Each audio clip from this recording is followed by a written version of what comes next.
네, 반갑습니다.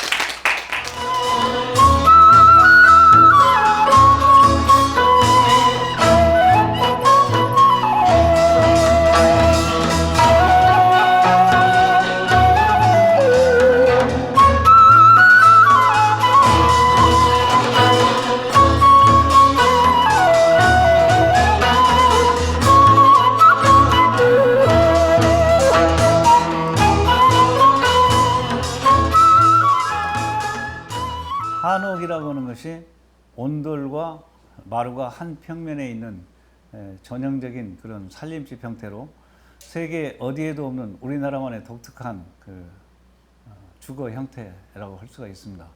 이 한옥에서 오래 살아본 사람들은 한옥이 시원하다 그렇게 얘기합니다. 한옥이 시원하다? 여름에 시원하다? 이해를 못합니다. 여름에요, 뜨거운 햇빛이 내리쬐을 때 처마가 있어요. 우리나라의 처마는 기둥 바깥으로 약 넉 자 정도가 기본적으로 나옵니다. 넉 자 정도 나오면 그 여름에는 하지 때는 태양이 위로 오니까 거의 수직으로 떨어지거든요. 그 기단 밖으로 그림자가 떨어집니다. 그래서 마당에는 뜨거운 햇빛이 비치는데 그 처마 안쪽에 그 내부는 그늘이 생기는 거죠. 그러니까 처마가 없이 그냥 벽이 이렇게 있어가지고 왜 햇빛이 벽을 들이치면요, 그 굉장히 뜨거워요. 근데 처마가 있기 때문에 벽이 마당에 떨어지는 그림이죠.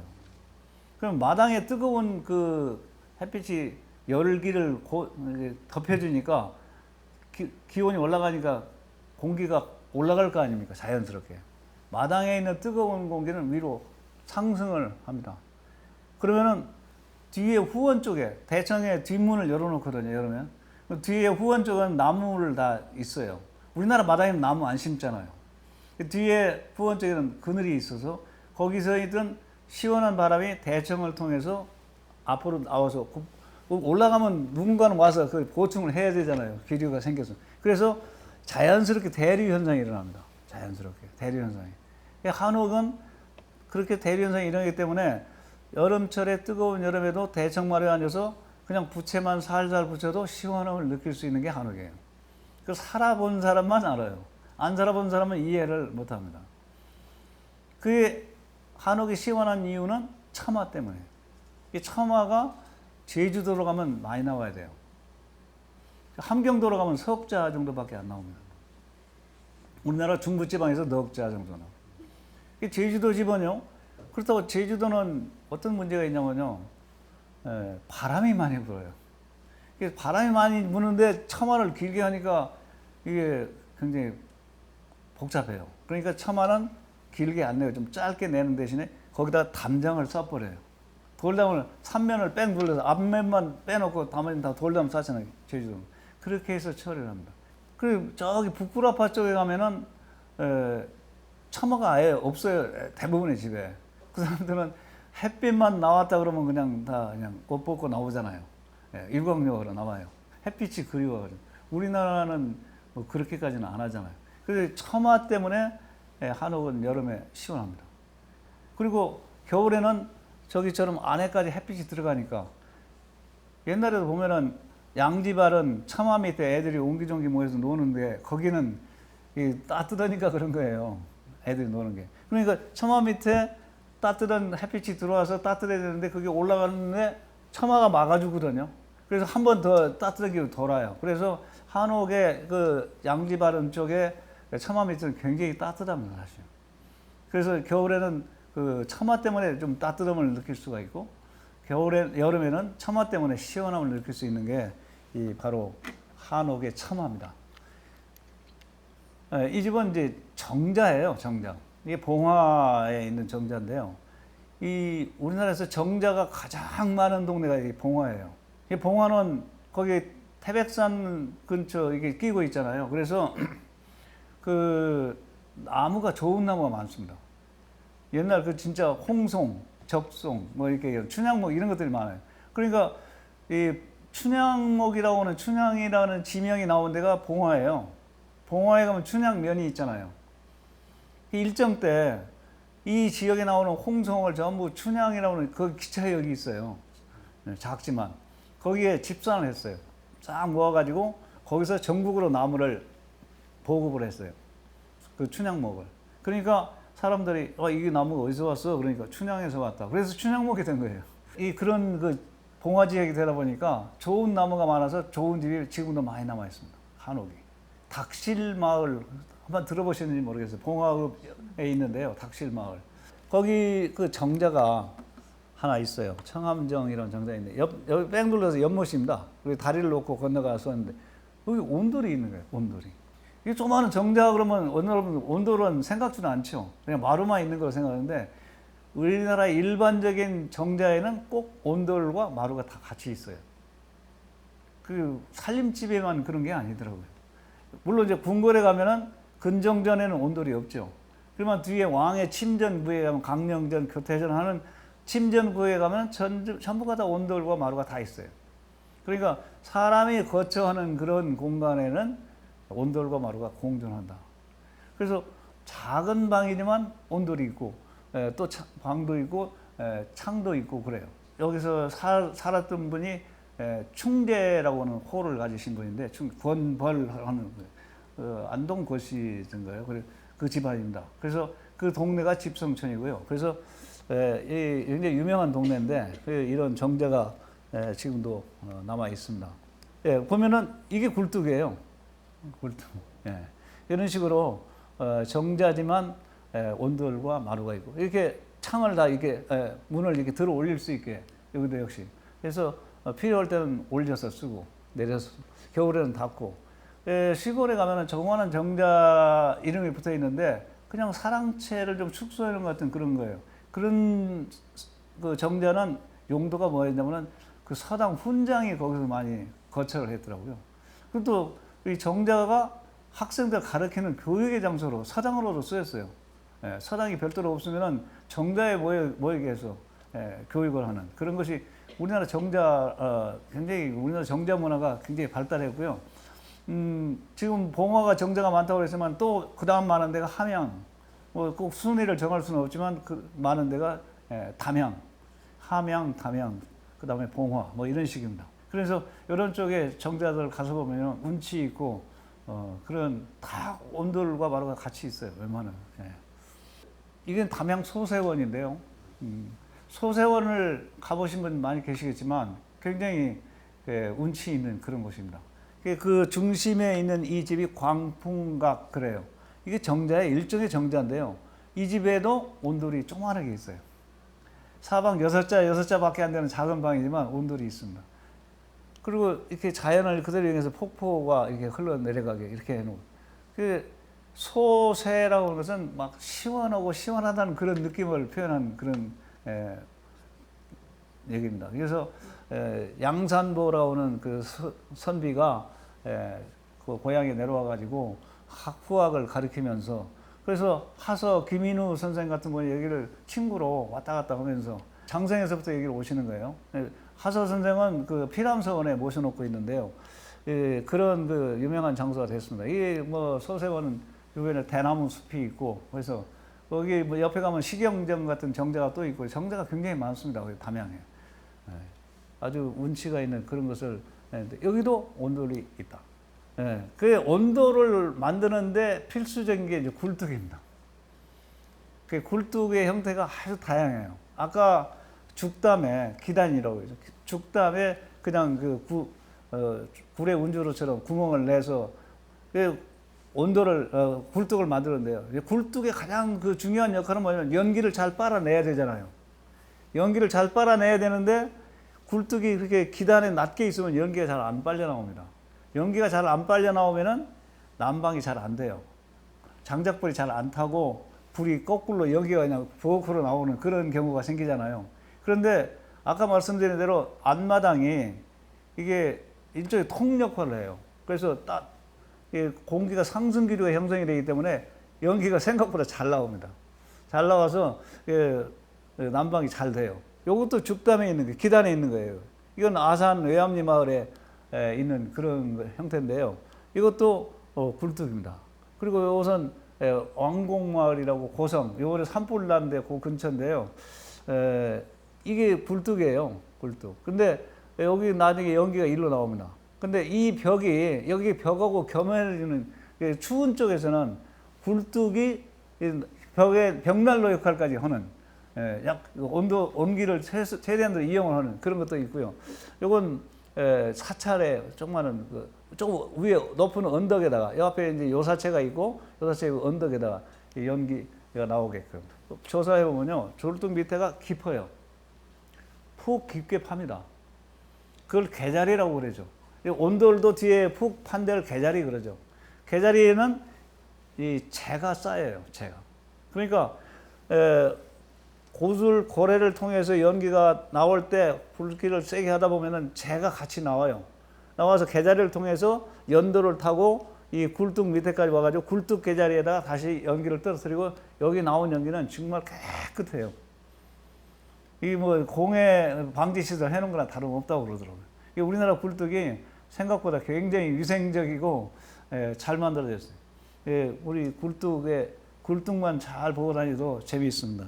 그런 걸 구석구석 하나하나를 유심히 세심하게 잘 보고 다니는 거, 이게 굉장히 중요한 겁니다, 사실은. 집을 짓다 보면은 기둥을 세우고 뭐 볼을 걸고 뭐 이렇게 해서 나중에 기와를 올리고 하는데, 가장 중요한 게 이제 기초죠. 기초를 하는데 이게 주춧돌이에요. 우리나라의 큰 절에 가서 보시면은 이런 주춧돌이 이렇게 자연석을 갖다 놓은 경우가 굉장히 많습니다. 자연석. 다듬은 주춧돌을 갖다 놓은 것은 삼국시대, 통일신라 시대까지는 거의 다듬었어요. 근데 그 이후에 고려 때부터는 자연석을 많이 씁니다. 자연석. 궁궐에서는 자연석을 거의 안 썼어요. 궁궐에서는. 근데 사찰이나 민가에서는 자연석을 많이 씁니다. 이런 자연석을 갖다 놓는 그 주춧돌을 우리가 쓰는 말이 있어요. 덤벙주추 그래요. 덤벙. 그냥 덤벙 갖다 놨다. 덤벙주추를 갖다 놓고 기둥을 세우는데, 서양식 개념으로 하면요, 저 돌의 윗면을 깨끗이 다듬어서 판판하게 해놓고 기둥을 세워야 돼요. 근데 우리나라는 저 돌은 건드리진 않아요. 자연석 있는 그대로. 자연을 여기까지 연장시킨다. 뭐 이런 그 개념이 들어있어요. 자연을 존중하는 자연 존중 사상이 우리나라에 굉장히 강하게 있습니다. 앞으로 이제 더 말씀을 드릴 기회가 있겠습니다만, 우리나라의 이런 건축의 가장 중요한 게 자연과의 조화예요. 그 중에 하나가 이런 덤벙주추예요. 이 주춧돌을 자연석 그대로 놓고 위에 나무를 깎아서 맞추는 거예요. 그러니까 나무를 저기다 저렇게 맞추는 게 그게 쉬운 일입니까? 어떻게 맞춰요? 굉장히 어려워요. 저걸 깎아 맞추는 방법을 그랭이 한다고 그래요. 그랭이. 그랭이를 해서 저걸 세우는데, 처음에는 밑이 반듯한 나무를 갖다 어디다 세웁니다. 그게 이제 다림복이라고 해가지고 이제 수평 수직을 다 보고요. 그래서 기둥을 정확하게 세워놓은 다음에 이 대나무를 이렇게 쪼개가지고 디바이더처럼 만들어요. 디바이더. 콤파스처럼 만들어가지고 한쪽에다가는 잘게 쪼개서 먹물을 묻혀요. 그래가지고 그 나무 밑둥에 대고 저 돌의 굴곡에 따라서 한 바퀴 뺑 돌리면은 요 주춧돌의 그 굴곡만큼 나무의 선이 그어지죠. 그 선대로 파고 들어가는 거예요. 사방에. 그래가지고 갖다 맞추면 딱 들어맞습니다. 이 그랭이법이 세계에서 우리나라밖에 없어요. 세계 어디에서도 볼 수 없는 거예요. 그런데 가운데 부분은 관계가 없으니까 가운데 부분은 좀 그 중심 부분, 기둥의 중심 부분은 좀 더 많이 파요. 조금 더 많이 파요. 그리고 거기다가 뭘 집어넣으면 간수 뺀 소금을 넣습니다. 소금을 한 주먹 가운데 넣고, 요즘 뭐 검정 그 숯도 넣더라고요. 소금을 넣고 기둥을 세워서 딱. 그래서 그레인을 정확하게 해서 딱 세우면 그냥 저 혼자 딱 서요. 딱 쓰고, 이 정도 굵은 기둥이면 목수가 그냥 타고 올라가서 그 다음 작업을 합니다. 그게 우리나라 집 지을 때 목수들이 그렇게 해요. 그러니까 그 왜 소금을 넣냐 그랬더니 개미가 안 올라와요. 소금을 넣으면 개미가 안 올라와요. 간수가 있으면 돌이 부식이 쉽게 된대요. 그래서 간수를 뺀 소금을 넣어야 피해가 적다. 그래서 개미 그 해충이 안 올라온다. 그래서 기둥을 그랭이로 해서 기둥을 세운다. 그게 이제 우리나라 그랭이법입니다. 그랭이법. 이것도 그랭이 한 거예요. 삼척에 가면 이 유명한 죽서루가 있잖아요. 우리나라 3대 루 중에 하나입니다. 3대 루 그러면 남원의 광활루, 그리고 밀양의 영남루, 그리고 삼척의 죽서루. 이게 우리나라 3대 루에 들어갑니다. 이쪽에 50천이 흘러내려오죠. 이쪽이 절벽입니다. 절벽. 서양식 또 개념을 하면은 이 위에를 그냥 판판에 쫙 다듬고 기둥 쫙 세워서 집을 지으면 되는데, 우리나라는 자연은 이건 건드리지 않아요. 이 자연 한번은 그대로 두고 이 밑에 이거 누하주 그러죠. 누 아래 죽서루 누하의 기둥은 길고 짧고 온 것은 여기 맞춰서 이게 전부 그랭이에서 세운 거예요. 아주 그냥 그랭이의 극치를 보는 것 같은 그런 집입니다. 그래서 이렇게 해서 집을 절벽에 건너편에서 보면 운치 있는 그런 집이 탄생하잖아요. 삼척의 죽서루 아주 유명한 집 중에 하나입니다. 이게 불의 문제로인데요.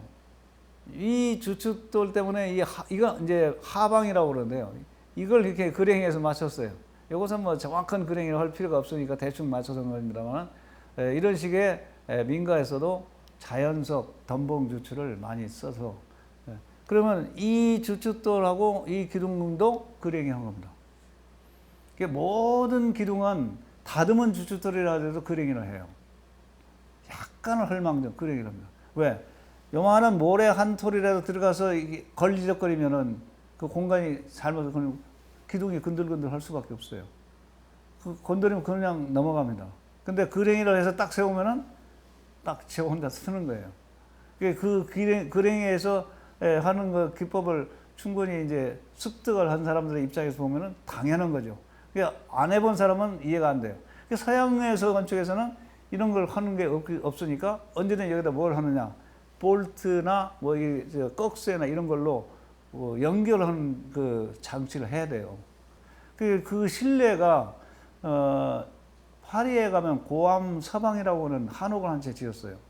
고암 이응로 선생 그 집안에서 따로 그 세느강변에 집을 땅을 마련하고 거기 서방 그 근서자 이제 방, 그래서 집을 새로 지었어요. 근데 여기서 다 다듬어 가지고 가서 조립만 했어요. 근데 그건 허가를 받아야 되는 그런 집이더라고요. 지역이. 그래서 파리 뭐라면 관계되는 관청에 허가를 받는데 허가가 안 나요. 허가가 안 나는 이유가 뭐냐면 이 기둥하고 주춧돌하고 연결 장치가 없다 그런 얘기예요. 우리나라는 아무 관계 없는데 프랑스에서는 그런 거 한 번도 경험을 해보지 않았기 때문에 그것이 없다고 허가를 안 내주는 거예요. 그래서 그걸 납득을 시켜서 허가를 받는데 좀 애를 먹었어요. 이제 제 은사 되시는 분이 가서 이제 직접 감독을 하고 일을 하셨는데, 신영훈 선생이라고 유명한 분이 계십니다. 문화재 전문위원 하셨고 그런데 그분이 이제 하시는 얘기가 그 사람들한테 그걸 설명하는데 굉장히 애를 먹었다.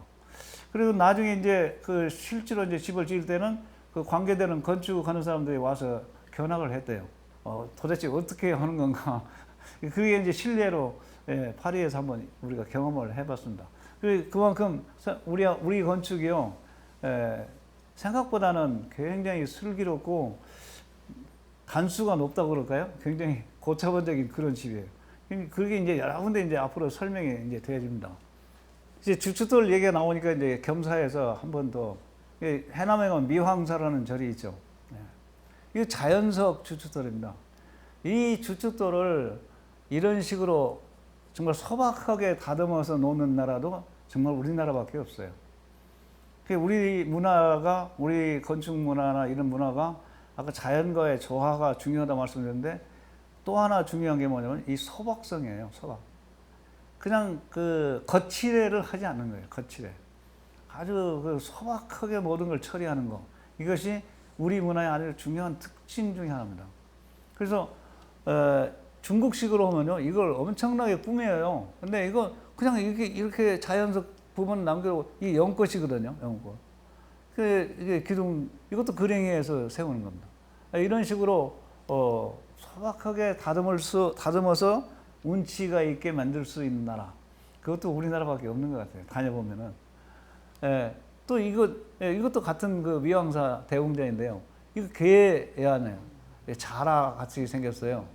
예, 이런 것들까지 그냥 합니다. 근데 우리나라 절을 가서 보시면은 여러 가지 조각들이 이제 많이 등장을 합니다. 부분적으로.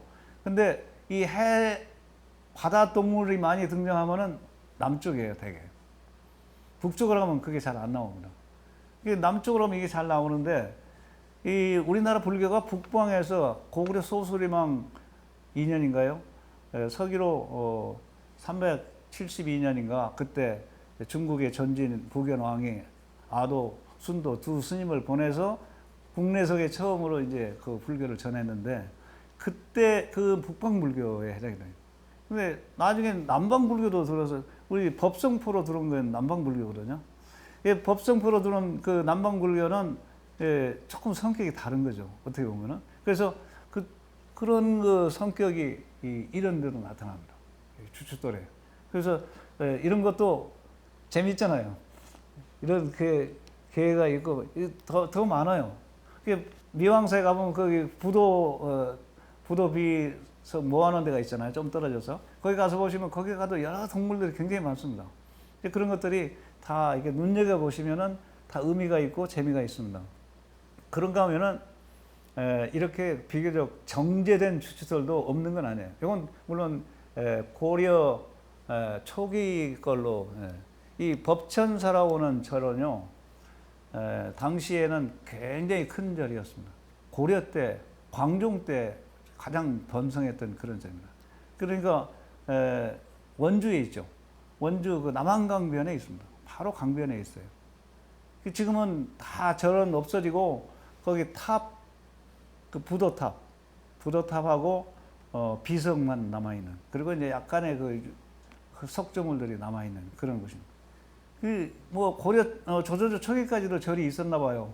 그러니까 저 삼봉 정도전 선생이 여기 와서 하룻밤 자고 뭐 공부도 했다 뭐 그런 기록들이 나오거든요. 여기도 한번 가보면은 그 비석이 국보입니다. 국보인데 굉장히 좋아요. 엄청난 비석이 있어요. 근데 거기에 그 부도를 모셨던, 부도는 건 승묘 탑인데요. 스님의 말하자면 사리를 모신 탑을 이제 부도라고 그러는데, 그 부도가 있었을 것으로 보이는 지역에 집을 지었어요. 비 안 맞게. 그 집이 주춧돌입니다. 근데 이 주춧돌을 보시면은 이게 뭐 이렇게 보통 속대말로 중괄호 있잖아요. 중괄호 표시. 이게 8개가 있습니다. 8개가 돌아가면서. 이게 연꽃이에요. 요 선을 그대로 연장하면 연잎이 됩니다. 팔엽 연화문. 그리고 약간 겹으로 했고요. 여기도 뭐 마찬가지 그 연꽃을 상징하는 그런 선입니다. 여기다 기둥을 세우는데 여기 그랭이에서 세워야 돼요. 이게 울퉁불퉁하잖아요. 그랭이에서 세워야 돼요. 여기 높이가 운두라고 그러죠. 높이가 나지막하게 처리해가지고 아주 이쁘게 정제된 주춧돌. 정말 우리나라 제일 이쁜 주춧돌 중에 하나입니다. 그렇지만 굉장히 소박하잖아요. 그렇게 화려하게 엄청나게 꾸미거나 이런 건 아닙니다. 굉장히 그 절제된 아름다움을 갖춘 게 우리 법천사의 이 주춧돌입니다. 이런 주춧돌은 가운데 기둥만 있으니 양쪽에 벽이 없었다는 얘기예요. 벽이 있으면 바닥이 조금 모양이 달라집니다. 그래서 굉장히 그 멋있는 주춧돌이 법천사에 지금 남아 있는데요. 이것은 창덕궁의 그 청의정이라고 나중에 청의정 얘기가 또 나옵니다만, 이건 그 화강석이 아니에요. 지금까지 본 것들은 되게 화강석인데, 이건 그 석회석 계열입니다. 석회석 계열은 대리석하고 비슷한 건데요. 조각이 쉬워요. 조각이 가장 어려운 돌이 화강석이에요. 근데 그건 나중에 또 얘기를 합니다만은, 이건 비교적 좀 화려하게 처리를 했어요. 그래서 청의정을 좀 화려한 집으로 이렇게 돋보이게 하려고 하는 그런 주춧돌이, 이런 거 우리나라에 거의 없습니다. 이게 뭐 몇 군데 이렇게 남아있는 그런 정도고요. 근데 이게 중국 거 주춧돌이에요. 이게 그 산서정의 정촌이라고 하는 마을에 민가예요, 민가. 개인 그 사가인데도 이런 주춧돌을 써요. 이거 얼마나 복잡하고, 빈틈없이 뭐 여러 가지 이런 장식을 했는지, 여기 이제 기둥 세우는 마지막 단계거든요. 이런 그 중국의 주춧돌과 우리나라 주춧돌은 굉장히 차이가 있습니다. 그래서 선 자체도 차이가 있고 우리나라는 소박하면서 자연석을 많이 썼는데 중국은 자연석을 쓰는 경우는 거의 볼 수가 없어요. 거의 볼 수가 없고 이렇게 복잡한 그런 주춧돌을 씁니다. 그 주춧돌 다음에 이제 하는 게 이제 기단을 형성을 하죠. 기단. 이 기단을 하는데 불국사 안 갔다 온 분은 한 분도 안 계시더라고요. 다 갔다 왔는데 이거 보셨냐고 하니까 그 또 본 사람이 아무도 없더라고요. 이게 이제 범영루거든요. 범영루. 이게 이제 안양문이고요. 이게 회랑이고. 근데 여기 밑에 자연석이 여기까지 올라와 있습니다. 자연석. 여기까지는 자연석입니다. 이게 이제 자하문이고요. 이게 우경루고 자경루고 이게 이제 청운교, 백운교 그렇습니다. 이쪽에 이제 연화칠보교가 있고. 뭐 불국사 가서 다 잘 보신 그런 겁니다. 이렇게 보면 다 보셨죠? 근데 요런 걸 봤냐고 그랬더니 아무도 없어요. 자연석은 손은 안 됩니다. 그 위에 놓는 장대석, 어차피 다듬어 놓는 장대석을 자연석에 맞춰서 이 그랭이질에서 맞춰놨어요. 돌과 돌 사이에도 그랭이질 한 거예요. 놀라운 거 아닙니까? 근데 이건 우리나라에도 흔한 건 아니에요. 여기서밖에 볼 수 없어요. 그래서 불국사가 대단한 겁니다. 불국사는요, 우리나라 최고의 절이죠. 우리나라 절 중에 최고의 절. 우리나라 최고의 절이면요, 세계 최고라고 해도 됩니다. 절 형태로요. 그래서 이렇게 자연석은 건드지 않고 자연을 여기까지 끌어올리고 그리고 그랭이에서 그 다음 작업을 했던 거. 이런 그 기단 만드는 방법, 가장 소박하면서도 아주 빈틈없고 깔끔한 그런 걸 우리가 느낄 수 있는 게 이런 겁니다. 이렇게 돼 있어요. 근데 여기 푹 튀어나온 게 있어요. 이게 사보탑, 석가탑이 있는 안마당에 물이 비가 오면은 일로 떨어져요. 이걸 성루조 그럽니다. 성루조 그러는데 이게 안에서 이제 그 물기를 내 가지고 여기 떨어지는데 여기 밑에가 폭포처럼 떨어지는 거죠. 비가 올 때만 그래요. 비가 올 때만. 요 밑에를 발굴을 해보니까 바위가 나오더라고요. 바위에 물이 떨어지면 뭐가 생깁니까? 안개, 물안개가 생깁니다. 그리고 여기서 피어오르는 물안개가 위로 올라가면은 자하문에, 자하라는 것이 뭐냐면은 보랏빛 안개가 자욱한 문이 자하문이에요.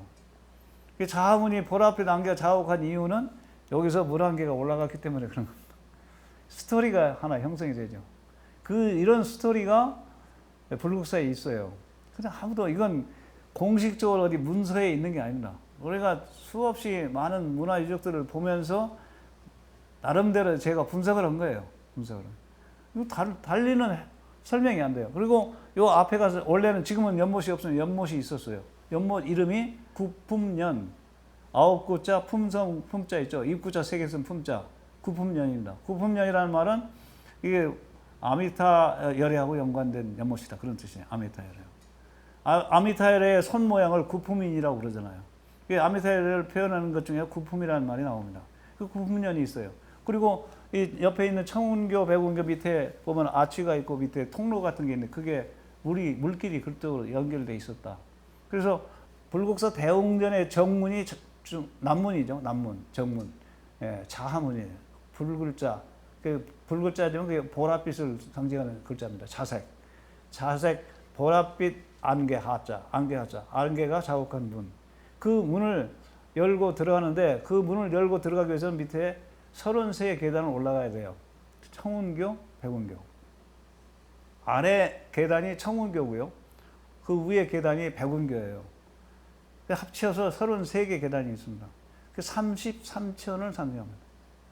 그래서 청운교, 백운교를 건너서 올라가서 보랏빛 안개 자욱한 문을 열고 들어가니까 왼쪽에는 석가열애가 설법을 하고 계시고 오른쪽에는 다보열애가 증명을 하고 있다. 그게 불국사입니다.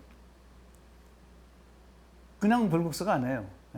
그리고 가운데 대웅전 안에는 석가열애가 모셔져 있고. 그러니까 뭐 여러 가지 이제 해석을 할 수 있으면 속계에서 이제 불국 정토로 극락으로 올라온 거죠. 이 33계단을 타고 올라가면은 여기 아까 물안개 올라오는데 여기거든요. 여기 올라오면은 이게 자하문이 되고 이쪽은 이제 안양문입니다. 안양문. 이 안양문을 열고 들어가면은 이제 극락전이 있어요. 극락전이 있는데 이 안양문을 올라가는 계단이 이게 말하면 연화 칠보교 그래요. 이 칠보교는 7계단이고요. 연화교는 10계단입니다. 이 난간돌이 있죠. 예, 난간돌. 여기도 이 난간돌이 있습니다. 이 난간돌. 굉장히 길죠. 이 난간돌이요. 직경이 20cm입니다. 근데 길이가 7m예요. 1970년대 초에 불국사 그때 보건공사 했죠. 그때 이 난간돌을 다시 만든 겁니다. 그 의정부에 있는 유명한 석공이 김부관이라는 석공이 있었는데 이 양반이 그 공사를 담당했어요. 전체 공사는 현대건설에서 했고요. 근데 이 난간돌을 하기 위해서 돌을 가져오는 그때는 고속도로가 생기기 전입니다. 싣고 오다 보니까 싣고 오다가 돌이 부러져요. 그렇다고 해서 큰 걸 가져와서 거기서 쪼갤 수도 없고 그러니까 석산에서 쪼개가지고 저기에 적당한 크기로 쪼개서 가져와서 다듬어야 되는데 가져오면서 벌써 부러지는 거예요. 그 방법이 없어가지고 트레일러에다 모래를 잔뜩 싣고 모래에다 파묻어 갖고 왔어요. 그렇게 해가지고 운반을 했습니다. 이 큰 돌이 긴 7m 돌이 하나, 둘, 셋, 네 개예요. 이 네 개를 만들기 위해서 처음에 7개 부러뜨리고 하나 만들었어요. 그냥 한번 경험하니까 이제 그다음부터는 안 부러뜨리고 만들었는데 직경 20cm에 7m짜리 돌 다듬는 게 어떤 조각하는 것보다 힘들대요. 그 섬세한 조각하는 것보다 다보탑 만드는 것보다 힘들지도 몰라요. 그 왜 그렇게 힘드냐면은 이게 화강석이기 때문에. 화강석은 성질이 까다로운 돌이에요. 대리석은요 아무 성질이 없어요. 그냥 다듬으면 다듬은 대로 가만히 있는 게 대리석입니다. 죽은 돌 같아요. 화강석은 까다로워요. 살아있는 돌 같아요. 그래서 화강석을 가지고 다보탑을 만들고 석굴암을 만들고 이런 그 성문교 외문교를 만들었다. 서양에 있는 석조문화재 전문가가 와서 보고 깜짝 놀라는 거예요. 저게 대리석이 아니고 화강석이다. 놀라는 게 이유가 그겁니다. 대리석 같으면 저거 아무 문제가 안 돼요. 더 어려운 것도 얼마든지 해요. 화강석을 가지고 저렇게 만든다는 것은 자기들로서는 상상이 안 되는 거예요. 그래서 굉장히 놀래고 한국을 석조문화재국으로 인정을 할 정도입니다. 다보탑 그거 만드는 거예요. 화강석이기 때문에 힘든 겁니다. 왜? 성질이 까다롭다는 게 속에 결이 있어요. 화강석은. 그 결을 잘못 건드리면은 툭 부러져 버립니다. 돌이. 그럼 뭐 방법이 없어요. 큰 석불을 조각을 하다가 귀가 이렇게 길잖아요. 잘못 건드려서 귀가 톡 부러지죠. 그럼 처음부터 다시 해야 돼요. 요즘은 굉장히 접착제가 좋은 게 있어가지고 다 붙여서 한대, 요즘은. 옛날에는 그런 게 없으니까 한번 톡 부러지면 어느 정도 거의 다 됐잖아요. 귀 만들 때 되면은. 그러니까 그걸 함부로 버리지도 못하고 부수지도 못하고 땅에 파묻었어요. 그러다가 파묻은 걸 찾아내는 일이 있잖아요. 하다가 중단한 거. 저도 한번 찾았어요. 근데 그렇게 화강석은 까다로운 거예요. 결이 있어가지고. 그리고 발이 굵어요. 화강석은. 그러니까 섬세한 조각이 힘들어요. 그래서 화강석을 가지고 저렇게 만든다는 게 굉장히 어려운 일입니다. 7개 부러뜨리고 하나 만들 정도였으니까 뭐 얘기할 것이 없죠. 그래서 여기도 이제 그런 있는데 칠보교는 칠보보시 우리가 얘기 많이 하잖아요. 예, 금강경에 나오는 칠보보시 할 때 이게 이제 금, 은, 유리 뭐 해가지고 7가지 보물을 칠보. 칠보교는 그런 걸 상징하는 달이고요. 밑에 연화교는 연꽃입니다. 연꽃. 연꽃달이. 10개 달을 했어요. 요게 칠보교고, 요 밑에가 연화교입니다. 근데 연화교를 자세히 보시면 아까 중가로 있죠? 중가로 표시가 있어요. 이게 연꽃입니다. 매 단마다 연꽃이 새겨져 있는 거예요. 연꽃을 밟고 올라오는 겁니다. 지금 사람 자꾸 밟으면 자꾸 닳아지니까 맨 윗단은 좀 두툼하게 남아있고요. 아랫단은 좀 희미하게 남아있어요. 근데 이게 10단인데 여기 가서 이렇게 단이 있어요. 단. 이런 데는 그냥 반드시 내려가는데 여기는 단이 있어요. 층계처럼. 아마 연꽃 화병을 층단마다 올려놓지 않았을까, 옛날에. 화분 같은 걸 올려놓지 않았을까, 뭐 그런 생각이 듭니다. 어쨌든 이 연화칠보교를 올라가면 안양문이고, 안양문을 올라가면은 극락전. 극락전에는 아메타예를 모십니다. 그러니까 좌문을 열고 들어가면 다보 석가탑이 있고, 다보 석가탑하고 대웅전이 정삼각형입니다. 제가 조사했어요. 제가 다보 석가탑을 정실측을 하고 그 모형을 경주박물관 앞에 세운 설계를 한 사람이에요. 그거 석굴 불국사에서 한 달 이상을 먹고 자고 하면서 그 조사 다 했어요. 수십만 번 자를 대해서 정밀한 정실측들을 만들어 가지고 굉장히 그 정확하게 실측을 했습니다.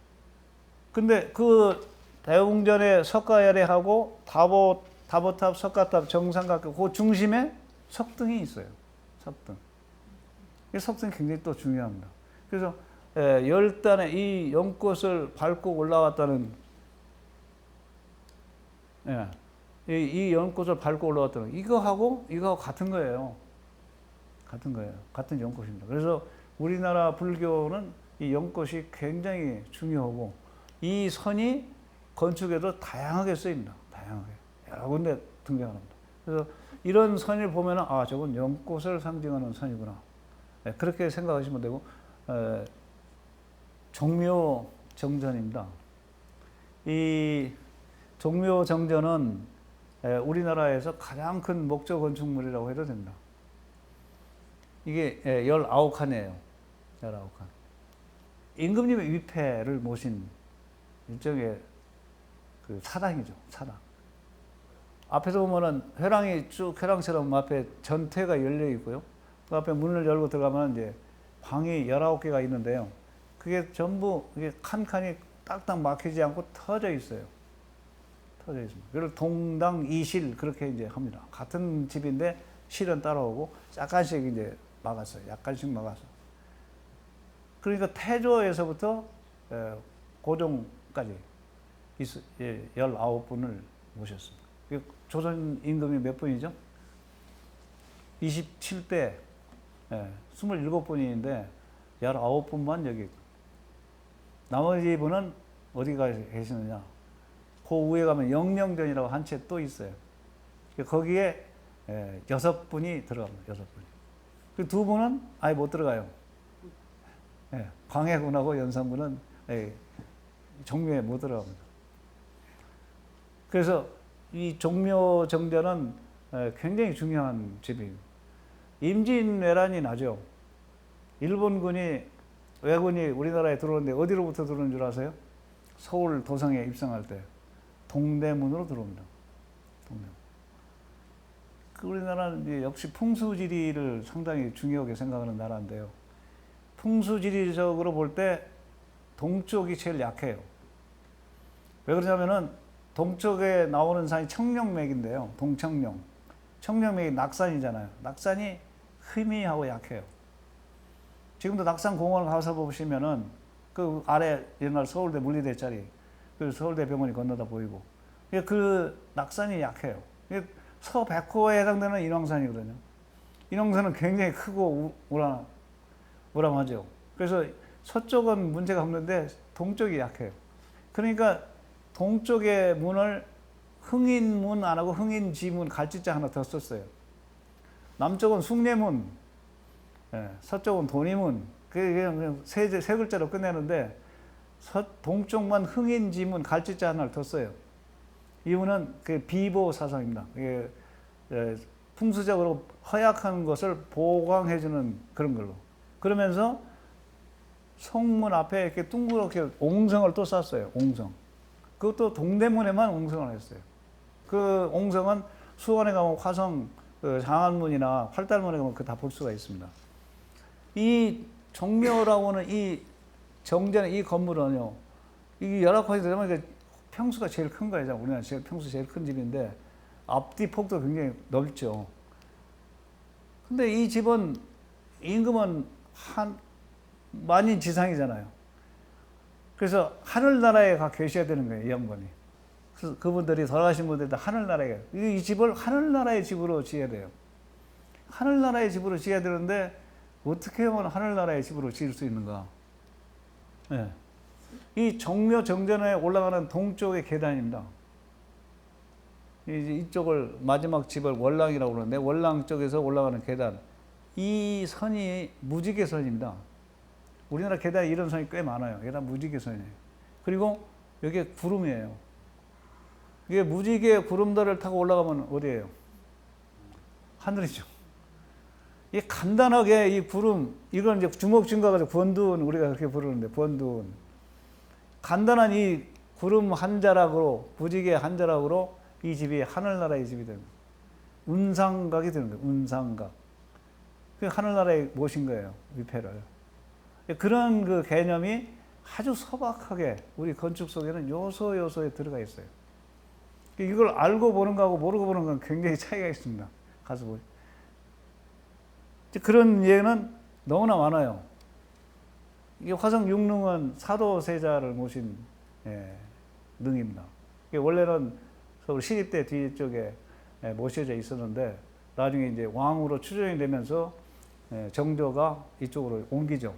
이쪽으로 옮겨서 화성에 능을 새로 천장을 하는데 그 정자각, 위에 가면 정자각이라고 집에 한 채 있잖아요. 가운데 올라가는 계단이에요. 그게 구름이에요. 이렇게 이게 소맷돌이라고 하는 계단을 소맷돌이라는 소맷돌에 구름을 하고 무지개를 그래서 이 위에 거기 제사 지내는 곳이거든요. 정자각이. 그래서 자연스럽게 하늘나라의 집으로 만든. 그리고 그 위에 봉분이 있고 다 하늘나라에 있는 거예요. 그리고 봉분 주변에 담장에 보면 또 별자리를 막 박아놨어요. 그게 하늘나라라는 표시입니다. 그런 식으로 구름을 적절히 이용하는 그런 그 지혜가 또 소박하면서 뜻은 뜻대로 의미를 담고 이것이 우리 조상들이 했던 그런 것 중에 하나입니다. 부석사 무량수자입니다. 이 집은 우리나라에서 두 번째로 오래된 집으로 알려져 있죠. 그래서 이 집에 대한 자세한 얘기는 좀 더 시간을 많이 요하는 그런 얘기입니다. 근데 우선 보시면은 뭐 다른 건 몰라도 이 기둥이요. 기둥이 가운데가 배가 좀 불러요. 그 배흘림 기둥 그럽니다. 이 고려 때 건물이거든요. 고려 때. 배흘림 기둥을 썼고, 그리고 이렇게 보시면 이게 약간 곡선으로 보이죠. 처음부터 끝까지 곡선으로 보면. 그래서 귀 기둥이 키가 이 기둥의 키가 이 기둥보다 키가 조금 커요. 그리고 지금 이렇게 그냥 봐서 잘 모르지만 자세히 이제 현장에 가서 보시면 이 기둥이 안쪽으로 약간 기울었어요. 눈에 보일 듯 말 듯 조금 기울었어요. 이러한 그 기둥이 키가 좀 크고 안쪽으로 기울고 하는 여러 가지 복합적인 요소를 가미시켜서 짓는 기법. 이게 우리나라 건축에 중요한 것만 다 들어있어요. 이 집만 있다는 게 아니에요. 다 있어요. 이건 다른 나라에서는 볼 수 없어요. 진짜로. 그래서 이러한 그 아주 그 중요한 요소들을 건축물 하나하나에다가 다 집어넣어서 지을 수 있는 그런 기술을 가진 나라. 그런 능력을 가진 나라. 그것도 우리나라밖에 없습니다. 그냥 크다고 좋은 게 아니고 작다고 나쁜 게 아니고 얼마나 충실하고 좋은 집이냐. 이것은 모르면 모를 수밖에 없어요. 그냥 알아야만. 그래서 그 유명한 얘기가 있어요. 아는 만큼 보인다. 아는 만큼 보인다는 얘기는 그만큼 그 갈마 있는 그 내용들을 잘 숙지를 해야만 그 집의 진정한 가치를 알 수가 있다. 이제 그런 얘기가 될 수가 있습니다. 그래서 이제 기단까지 하고 기둥 세우고 이제 지붕 올라가는 그런 과정인데 이런 그 고려 때 부석사 무량수장. 이 부석사라는 절은 소백산 줄기에 있습니다만은 의상대사가 창건한 절입니다. 그러니까 이건 서기신라 아주 초기에 지어진 그런 절이죠. 물론 이 집은 이제 고려 때 다시 지어진 집입니다만은 역사가 아주 오래되고 의상대사라고 하는 뭐 왕족이나 다름없는 그런 분이 지은 그런 집입니다. 그래서 오늘 여기까지 말씀을 드리고 다음 시간에 이제 이 무량수전에 대한 얘기를 좀 더 깊이 있게 말씀드리도록 하겠습니다. 오늘은 마치겠습니다.